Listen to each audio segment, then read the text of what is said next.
Halo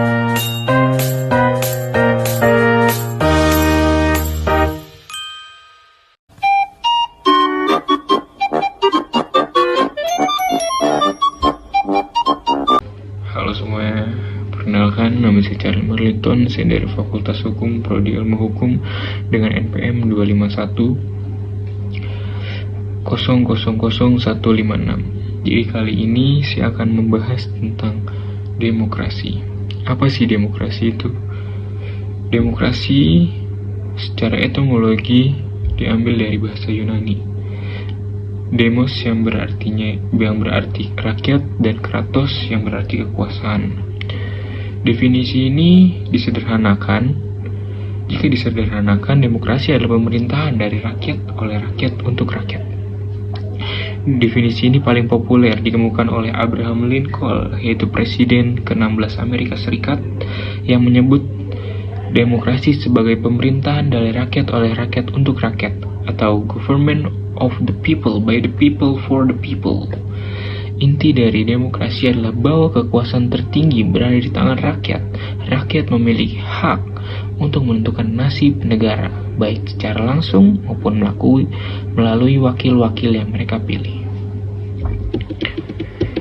Lalu, prinsip dan pilar demokrasi. Yang pertama, kedaulatan rakyat. Ini adalah prinsip paling mendasar. Kekuasaan penuh ada di tangan rakyat yang mewujudkan melalui pemilihan umum atau yang sering kita sebut pemilu yang bebas dan adil. Lalu menegakkan hak asasi manusia yang sering kita sebut juga sebagai HAM. Negara wajib melindungi dan menjamin hak dasar setiap warga negara seperti hak kehidupan, hak berpendapat, dan hak berserikat. Lalu ada bersama kedudukan di mata hukum atau yang sering kita sebut equality before the law. Semua orang sama di depan hukum. Setiap warga negara tanpa memandang status sosial, jabatan, atau kekayaan memiliki kedudukan yang sama di depan hukum. Tidak ada yang kebal hukum. Lalu yang keempat ada supremasi hukum atau rules of hukum. Hukum adalah kekuatan tertinggi dalam negara. Semua tindakan pemerintahan harus berdasarkan pada peraturan perundang-undangan yang berlaku, bukan pada kekuasaan ataupun keinginan pribadi. Lalu yang kelima ada pembatasan kekuasaan pemerintahan.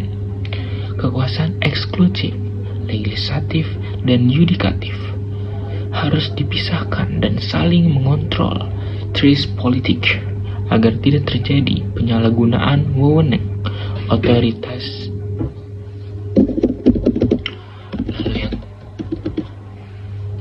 Lalu di bagian ketiga ada demokrasi di Indonesia.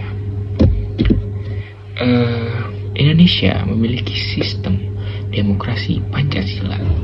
Mengapa disebut demokrasi Pancasila? Dasar hukum demokrasi di Indonesia secara konstitusional diatur dalam Undang-Undang 1945, terutama pada pasal 1 ayat 2. Landasan ideal pelaksanaan harus diijau dan pedoman pada dijiwai atau pedoman pada nilai-nilai luhur Pancasila. Demokrasi Pancasila memiliki ciri khas utama yaitu musyawarah, mencapai mufakat yang dijiwai oleh sila keempat. Jika tercapai, baru dilakukan pengumuman suara atau voting. Periode pelaksanaan demokrasi di Indonesia. Indonesia telah melewati beberapa fase perkembangan demokrasi, di antaranya masa demokrasi parlementer pada 1945 sampai 1959. Kekuasaan dominan berada di tangan parlemen. Sering terjadi pergantian kabinet yang membuat pemerintah tidak stabil karena seringnya penggantian kabinet. Masa demokrasi terpimpin. 1959 dan sampai 1965 kekuasaan berpusat pada presiden. Lalu yang ketiga ada masa demokrasi Orde Baru dari 1966 sampai 1998. Kekuatan politik cenderung dominan satu pihak, namun membangun ekonomi berjalan pesat. Masa demokrasi reformasi ini berasal dari 1994 hingga sekarang. Era ini ditandai dengan kebebasan berpendapat yang lebih besar. Amandemen Undang-Undang 1945, desentralisasi dan pelaksanaan pemilu secara langsung, presiden, legislatif, dan kepala daerah. Lalu di bagian keempat ada peran kita dalam demokrasi. Peran kita dalam demokrasi. Demokrasi bukanlah hanya sekedar sistem, tetapi juga budaya. Agar demokrasi dapat berjalan dengan baik, dibutuhkan partisipasi aktif kita sebagai warga negara. Apa sih peran kita? Ada 4. Menggunakan hak pilih, mengambil bagian dalam pemilu yang bebas dan bertanggung jawab. Jadi kita tidak boleh terpaku harus memilih ini, kita bebas memilih. Yang menurut kita ini paling benar, kita pilih. Seperti itu. Lalu mengontrol pemerintahan, memberikan kritik yang membangun, mengawasi jalannya pemerintahan. Ini seperti kita mengawal. Kita tidak hanya menerima, tapi kita melihat. Kita mengawal.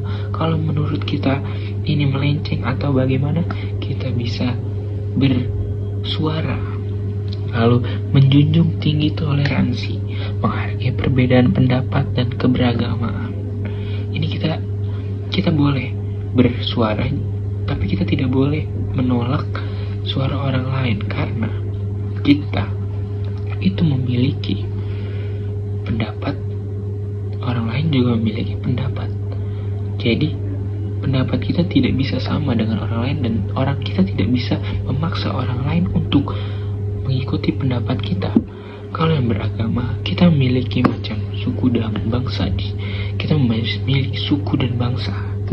Lalu kita juga dibagi oleh beberapa agama. Jadi kita harus saling menghormati, seperti itu.